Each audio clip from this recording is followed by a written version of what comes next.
Have you ever wondered which cities possess the highest conservative populations? Believe it or not, how a location leans regarding political ideology genuinely matters to certain individuals. Today, we examine the cities that possess the highest percentage of individuals who identify as conservatives. Now, before we dive into this, one thing to keep in mind, there aren't just liberals and conservatives in this country. There's a whole bunch of other categories. So when a city possesses over 50% conservative, that's an extremely high number. Also, this is about cities, not small towns. So before you yell out some small town, keep that in mind. There's much higher percentages in small towns, especially like in the South or something. Let's take a look. Number 10. Greenville, South Carolina. Greenville feels like one of those places that mastered a balancing act. It possesses enough growth, restaurants, and business activity to keep newcomers satisfied, yet still holds on to a deeply traditional Southern backbone. This isn't some chaotic boomtown where a bunch of tech workers moved in and initiated referring to the locals as hicks. They possess new individuals moving in, yet not a flood like a lot of other southern cities right now. Sure, they still obtained hicks. I mean, come on, it is the South, but that's not that substantial of a deal. A lot of the conservative lean here originates from the culture around family, faith, and Southern traditions. Individuals here generally don't become excited about dramatic transformation, unless that transformation involves lower taxes, less crime, or a new place to obtain fried chicken and sweet tea. Greenville has cleaned itself up pretty well over the last handful of years. Yet underneath that nicer surface, it's still obtained a very old-school outlook on how communities should function in the South. It's the category of city where individuals want order, predictability, and local government that doesn't act like it discovered performance art. They want clean neighborhoods, decent schools, and a sense that the place still belongs to individuals who inhabit there, not just the latest wave of transplants. Yet keep in mind, it is the South, and they don't appreciate the government getting involved in their day-to-day existence, like requiring exhaust systems on their trucks.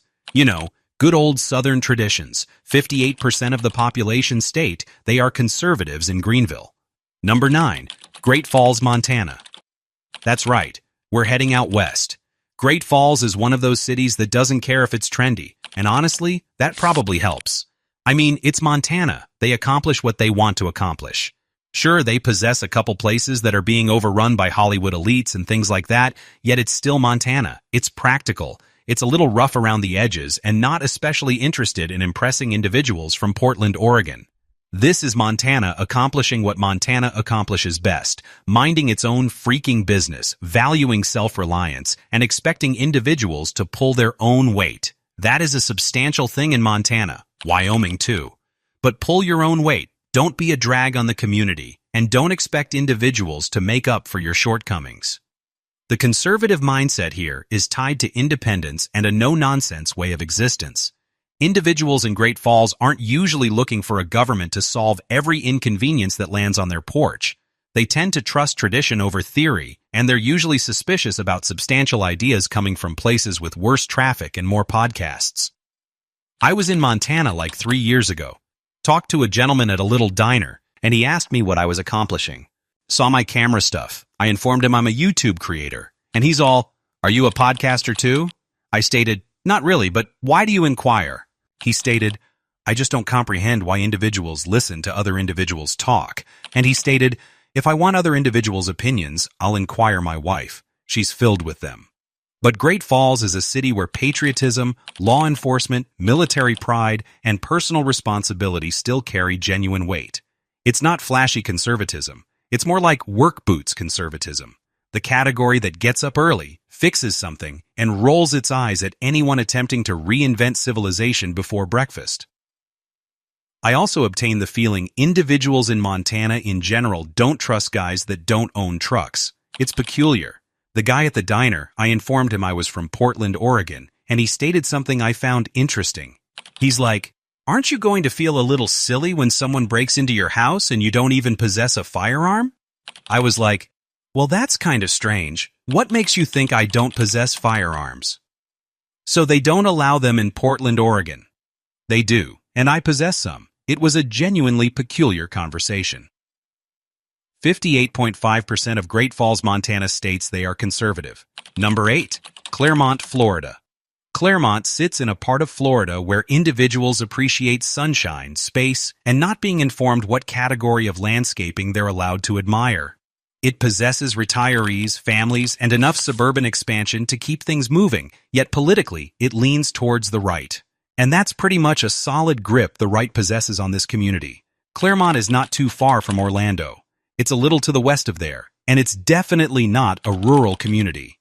It is inland in Florida, where you'll find a lot of conservative communities. I mean, the entire state is Republican, yet the more conservative places in this country you're going to find further away from the ocean. And Clermont is kind of dead center in the middle of this state, yet they're definitely conservative here. Part of that originates from the category of individuals Clermont attracts. A lot of residents move there specifically for a certain category of lifestyle. Safer neighborhoods, lower taxes than the Northeast, and fewer lectures from local officials. Florida in general has become a magnet for individuals who want out of regulated, more expensive places. And Clermont has benefited from the migration. It's grown pretty well over the last decade or so, probably more than that. I do find it strange, though. A lot of these towns, they don't want regulation. They don't want government involved in their stuff, yet they join HOAs. I don't comprehend it. Being in an HOA is like obtaining a second layer of government that you probably don't require. So what ends up with a city where conservative politics are baked into the appeal? Individuals didn't accidentally end up here. A lot of them picked it because it matched how they already perceived the world. That tends to create a local culture that stays red even as it grows. 59.6% of Clermont, Florida perceive themselves as conservatives. Number 7. Rapid City, South Dakota. Rapid City possesses the Black Hills nearby, a military presence in the region, and the category of political environment where traditional values still matter a lot. I guess they also don't want their old governor back. I was just reading something on that. But South Dakota already leans hard right, and Rapid City fits that pattern nicely. There's a strong emphasis on patriotism, personal freedom, and keeping local culture grounded in common sense rather than ideology.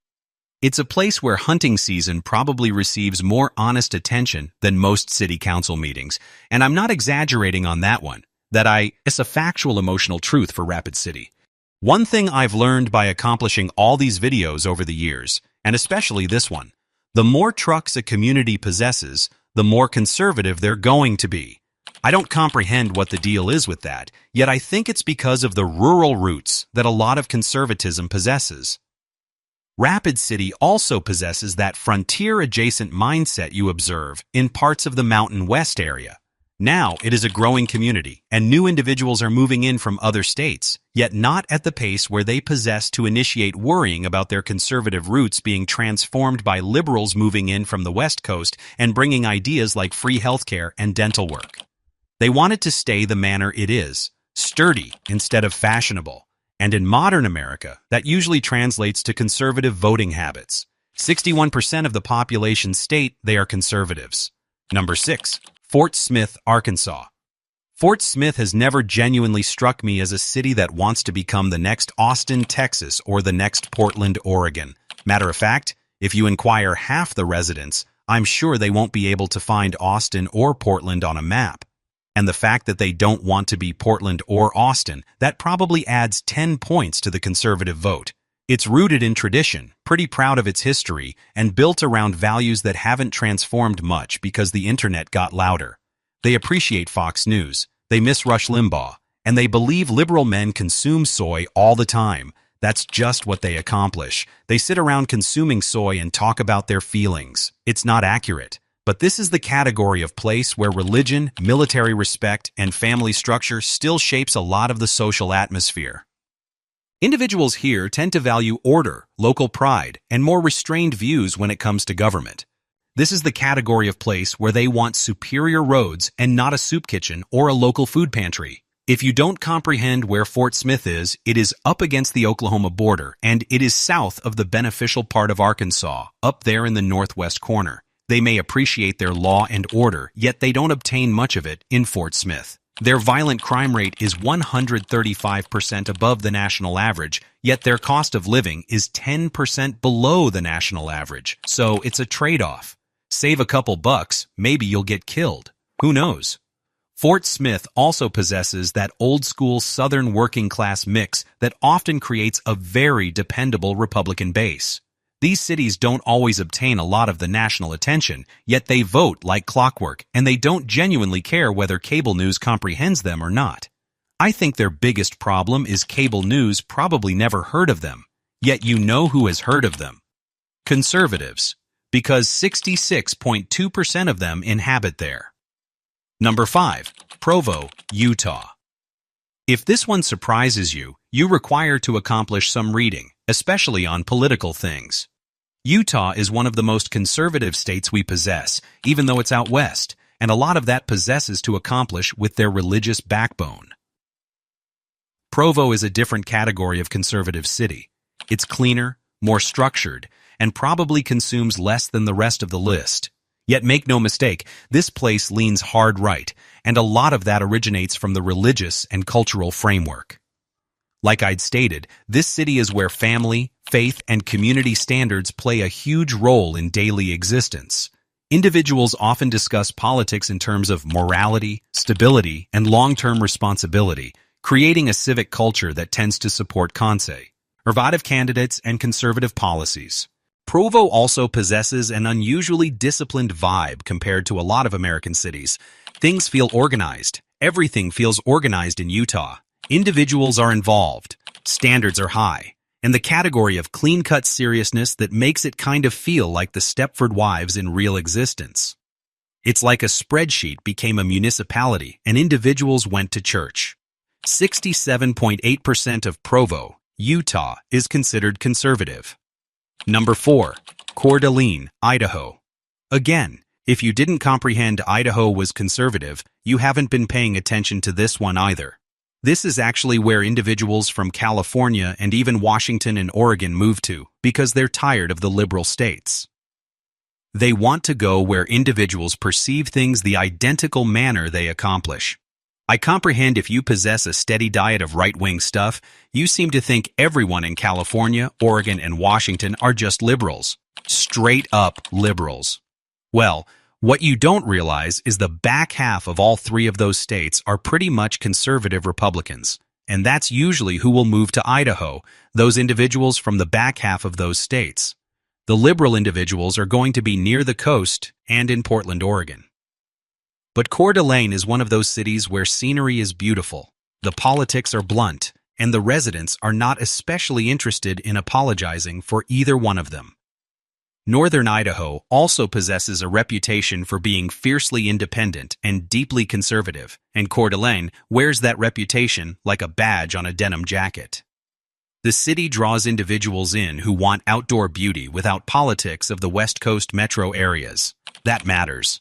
Individuals who move here often accomplish so because they want more freedom, less regulation, and neighbors who aren't attempting to transform every public meeting into a sociology seminar.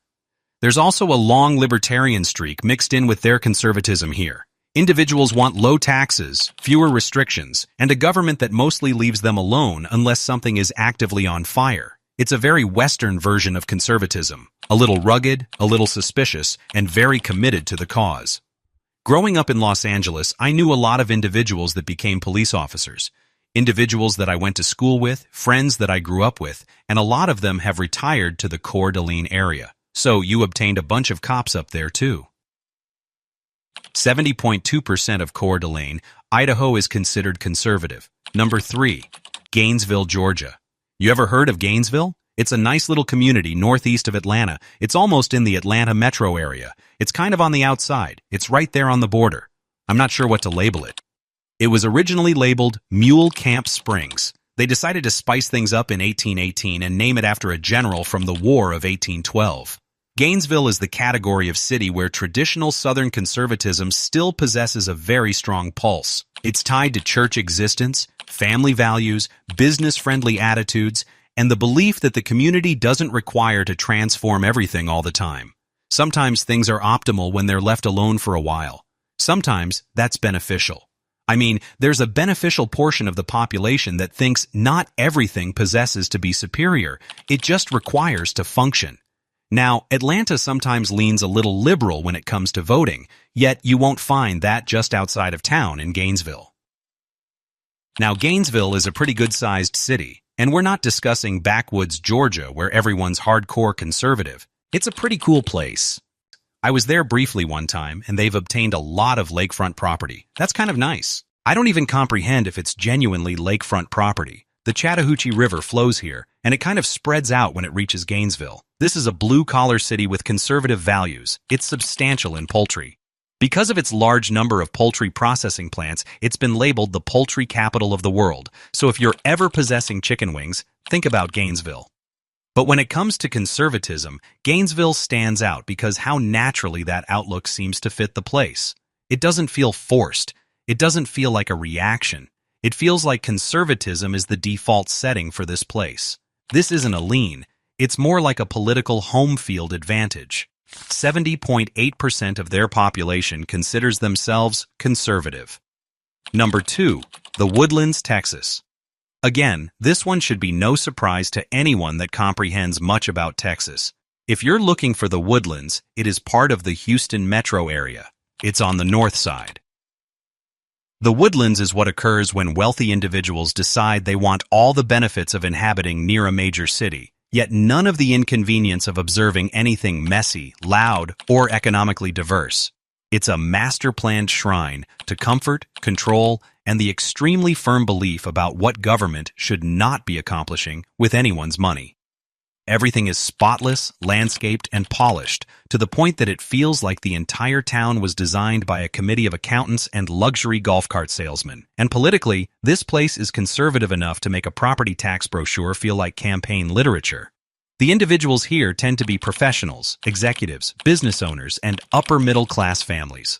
Of course, there's some retirees who worked hard, accomplished well, and now prefer society remain frozen exactly where it is.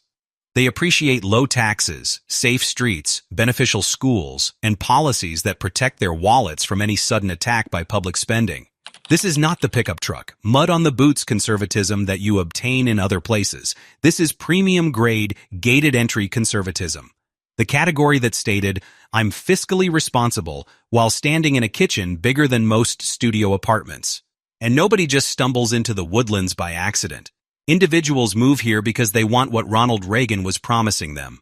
Country club lifestyle with a whole bunch of Karens. They just want their neighborhoods safe, their shopping centers clean, and their politics against anything that sounds experimental, compassionate, or expensive. That's why the Woodlands stays reliably red. It's not angry conservatism, it's polished conservatism. The category with a Tesla in the driveway, a flag near the porch, and a deep suspicion that someone somewhere is benefiting from their taxes. 71.2% of the Woodlands is considered conservative. All right, before we reach number 1, if you're thinking about moving to any one of these places, there's a link for a website labeled Home and Money in the description area below. They can get you in touch with a real estate agent anywhere in the country. All right, on to number 1. And number 1, Jackson, Michigan. Jackson taking the number 1 spot probably messes with a few stereotypes. A lot of individuals assume the most conservative cities are automatically tucked somewhere in the south or wedged into the Mountain West between a gun store and a tractor supply. Yet no, Jackson, Michigan stated, "Don't forget about us." And then they showed up with over 70% of their population attempting to win a ribbon at a county fair for political consistency on the conservative side. This is a city with working-class bones and a no-nonsense attitude, and the category of personality that hears the phrase bold new vision and immediately checks to make certain somebody hasn't raised their taxes. Individuals here tend to lean hard into traditional values, law and order, and a style of politics that skips the inspirational TED Talks and jumps straight into, yeah, yet who's paying for it? Jackson doesn't come off like a place that enjoys social experiments or trendy policy buzzwords. It feels like a city that wants potholes fixed, bills paid, and everybody to stop pretending chaos is acceptable. And that's exactly why they land on the top spot. Jackson isn't just conservative. It's comfortably, unapologetically refill the coffee and keep arguing conservative. This is the category of place where half the local diner possesses opinions on Washington before the eggs even hit the table. And the other half thinks those opinions aren't tough enough. Whether they've solved the nation's problems is doubtful, yet they've definitely solved them at least 3 times before lunch. 73% of Jackson, Michigan is considered conservative. So those are the 10 most conservative cities in the United States. If you want to hear about the liberal ones, let me know in the comment section below. And if you inhabit one of these cities, let me know what it's like inhabiting there. I'd love to hear about it. Everybody have a great day. Be nice to each other.